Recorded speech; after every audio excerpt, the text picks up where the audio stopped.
You are now watching Showbiz Now, your daily showbiz update.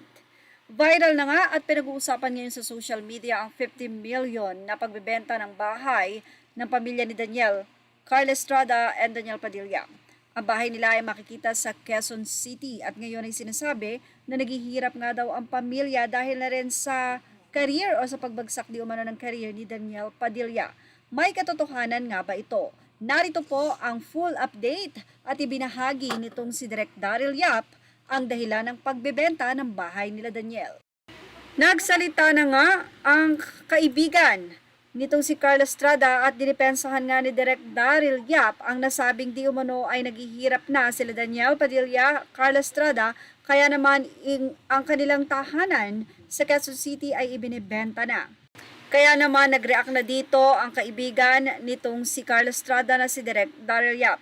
Sa kanyang Facebook page, may post si Direk Daryl na I don't know about Carla Estrada selling the house, but I was with her months ago when she bought a new property sa South. Sinamahan niya lang ako magtingin pero siya ang nakabili.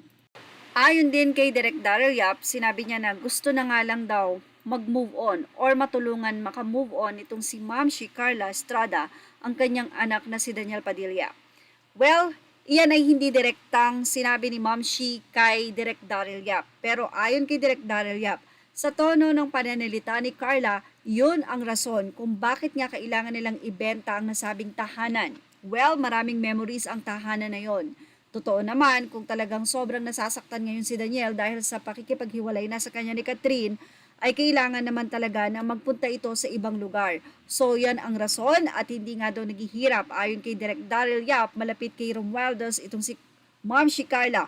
Kaya naman imposible daw maghirap ang nasabing aktres. Sa ngayon ay nananatili namang tahimik pa rin si Daniel Padilla at walang sinasabi. At ang hulingang namataan siya ay ang pagpunta nito sa Japan or sa Dubai, May nagsabi din na nagpunta daw sa Japan itong si Daniel Padilla hindi dahil sa project, kundi dahil may business na inaasikaso doon. Kaya naman ang mga sinasabi ng mga netizen na naghihirap na nga ang pamilya Padilla ay nandoon na nga ang pagdepensa ni Direk Daryl Yap dahil unang-una ay nakausap niya ng personal si Ma'am Carla. Ayon sa kanya, itatanong daw sana niya ang about sa utang sa mga Bernardo pero tila nakahiyaan niya naman na ito at iniba na nga ang topic. Well, ano kaya ang totoo? Meron nga kayang utang si Carla kay Catherine or sa pamilya nito?